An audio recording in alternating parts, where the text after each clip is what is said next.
اس آیت کے بارے میں اگرچہ ایک اختلاف ہے اور ہمیشہ سے قدیم ہے، پرانا ہے، کوئی جدید نہیں ہے۔ آیا یہ آیت ہر سورت کا حصہ ہے یا نہیں ہے؟ سورہ فاتحہ سے پہلے لکھی ہے، سورہ بقرہ سے پہلے لکھی ہے۔ قرآن مجید کی 114 صورتوں میں سے صرف ایک صورت ایسی ہے جس کے شروع میں آیت بسم اللہ نہیں لکھی جاتی، اور وہ سورہ توبہ ہے۔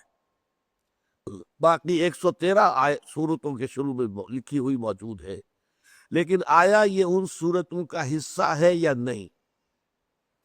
اس ضمن میں مدینہ منورہ، بصرہ اور شام کے جو قرات ہیں، قاری حضرات، اساتذہ قرات، ان کی رائے یہ ہے کہ یہ کسی صورت کا حصہ نہیں ہے، بلکہ صرف بطور علامت، فصل کے طور پر، کہ یہاں سے ایک نئی صورت شروع ہو رہی ہے، یا ان دو صورتوں کے مابین یہ ایک نشانی ہے فصل کی، اس کے طور پر درج ہے۔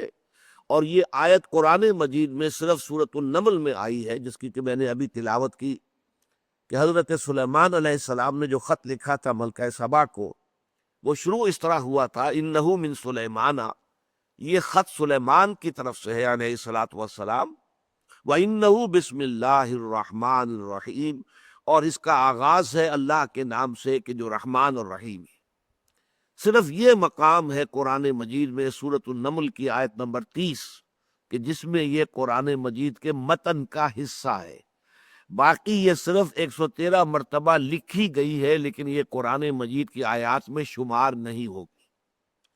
اس کے برعکس رائے، یہ رائے جو ہے، جو میں نے عرض کیا کہ مدینہ منورہ اور بصرہ اور شام کے قراء کی ہے، یہی رائے جو ہے امام ابو حنیفہ کی ہے رحمت اللہ علیہ۔ اس کے برعکس ایک رائے ہے کہ یہ ہر صورت کا ایک جز ہے، اس کا لازمی حصہ ہے، اور اس میں شمار بھی کی جائے گی۔ یعنی جب سورہ فاتحہ پڑھیں گے تو بسم اللہ الرحمن الرحیم آیت نمبر 1 ہو گئی، الحمدللہ رب العالمین آیت نمبر 2 شمار ہو گئی۔ یہ دوسری رائے ہے کہ جو کوفے کے قراء جو تھے ان کی رائے ہے، اور یہ مکہ مکرمہ کی قراء کی رائے بھی ہے، اور کوفے کی رائے ہے، اور یہی رائے امام شافعی کی ہے رحمۃ اللہ علیہ۔ اب اس سے دو نتیجے نکلتے ہیں۔ ایک تو صرف علمی طور پر کہ قرآن مجید کی آیات کی تعداد کے ضمن میں بہت بڑا فرق واقع ہو جائے گا۔ 113 کا فرق تو یہی ہو گیا، آیا 113 مرتبہ آیت بسم اللہ شمار کی جائے گی یا نہیں کی جائے گی؟ کریں گے تو 113 تعداد بڑھ جائے گی، نہیں کریں گے تو گھٹ جائے گی۔ اور دوسرا فرق جو ہے عملی پیدا ہوتا ہے وہ نماز کے اندر، کہ جب امام شروع کرتا ہے جہری قرات، تو جو امام ابو حنیفہ کے پیروکار ہیں، یا مدینہ منورہ اور بصرہ اور شام کے جو قراء ہیں ان کے پیروکار ہیں، وہ آیت بسم اللہ جو ہے وہ خاموشی سے پڑھتے ہیں۔ جہری قرات شروع ہوتی ہے الحمدللہ رب العالمین، اس لیے کہ ان کی رائے میں سورہ فاتحہ شروع وہاں سے ہوتی ہے، آیت بسم اللہ سورہ فاتحہ کا جز نہیں ہے۔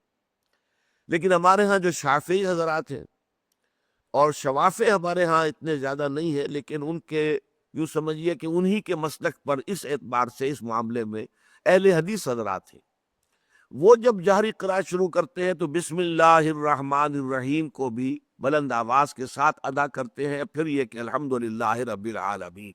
تو یہ ایک عملی فرق بھی واقع ہو جاتا ہے نماز کی ادائیگی میں۔ جبکہ نماز با جماعت ادا کی جا رہی ہو تو جہری رکعت کے اندر قرات کا آغاز آیت بسم اللہ سے ہوگا یا الحمدللہ رب العالمین سے ہوگا۔